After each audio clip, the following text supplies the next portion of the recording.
పురువంశపు రాజైన ప్రతీపుని కుమారుడు శంతనుడు.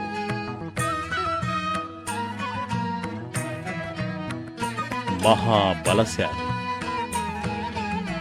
ప్రజాపక్షపాతిగా పేరు గడించి మన్ననలను పొందాడు. ఒకనాడు గంగా తీరంలోని అడవులకు వేట కోసం శంతనుడు వెళ్ళాడు.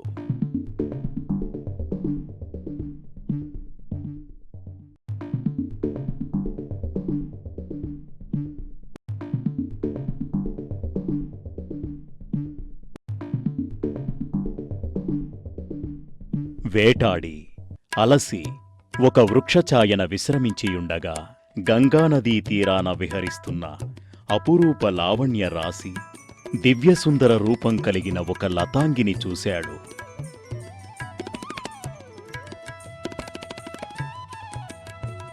మొదటి చూపులోనే ఆ చక్రవర్తి హృదయం ఆ సుందరి దోచుకుంది.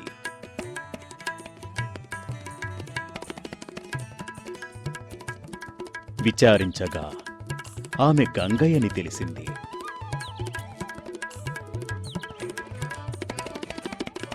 గంగ కూడా శంతనుని అనురాగ తప్త హృదయంతో కనులప్పగించి చూసింది.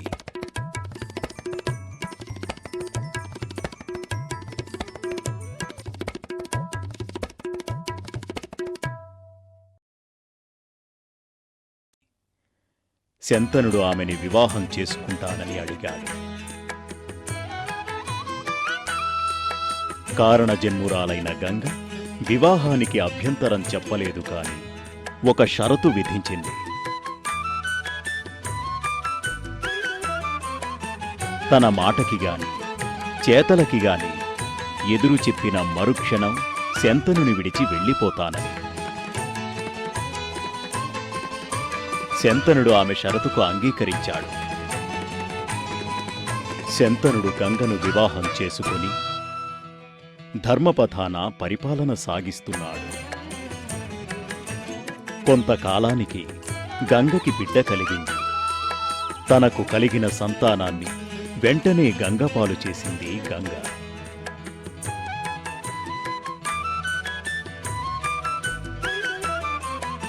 ఈ రకంగా 7 సంతానాన్ని గంగపాలు చేసింది. గంగ చేస్తున్న భ్రూణ హత్యల్ని భరించలేకపోయాడు శంతనుడు.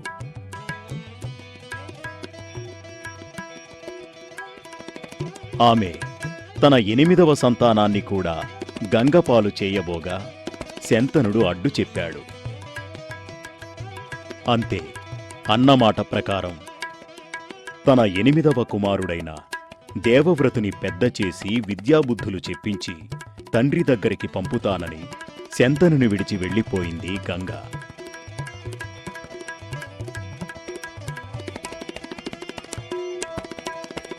దేవవ్రతుడు గంగాపుత్రుడు కావున గాంగేయుడుగా పిలవబడ్డాడు.